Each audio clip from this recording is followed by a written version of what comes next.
Hi, Heather from SalesFolk here, and I'm here to talk today about a very important topic, follow-up emails.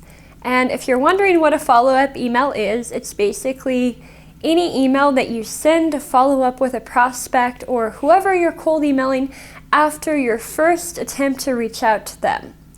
And so a lot of people tend to ask me and they say, Heather, how many cold emails should I be sending in order to get my prospects to respond and start a conversation?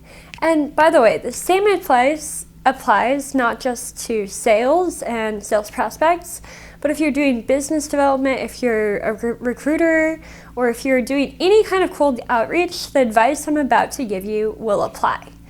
And so a lot of people out there give bad information about how many follow-up emails to send, but my team at SalesFolk Labs has actually done a ton of data-driven, qualitative as well as quantitative research on this, and what we found after testing over 100,000 emails was that actually the optimal number to send in order to get the best response rate possible on average is 8 emails. And of those 8 emails, we found that on average, emails 5 through 8 typically get about 33% or 1/3 of the total responses in an email campaign.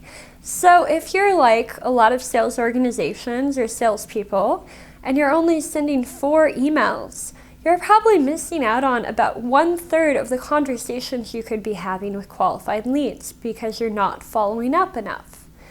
But on the other hand, if you're like some people that are only sending 1 or 2 emails and giving up, you're probably missing out on somewhere between 50 to 80% of the conversations you could be having.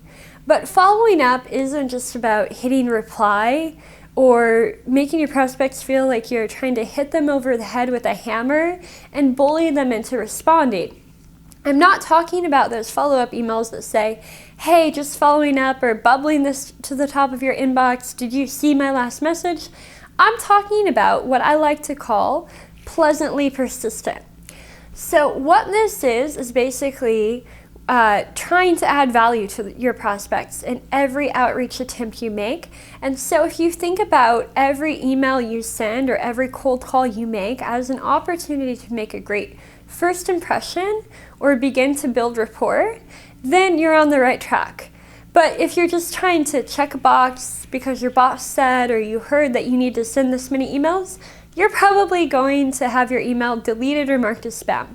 So if you have to remember anything about follow-up emails, it's 1, send 8 emails in order to maximize your chances of getting a response. And the second thing you should remember is that every email you send needs to add value, and it also needs to stand on its own because email 5 might be the first email someone sees from you. So if it says something like, hey, I'm following up, did you see my last email? They probably don't care. So that's it for now. Happy cold emailing. Cheers. Bye.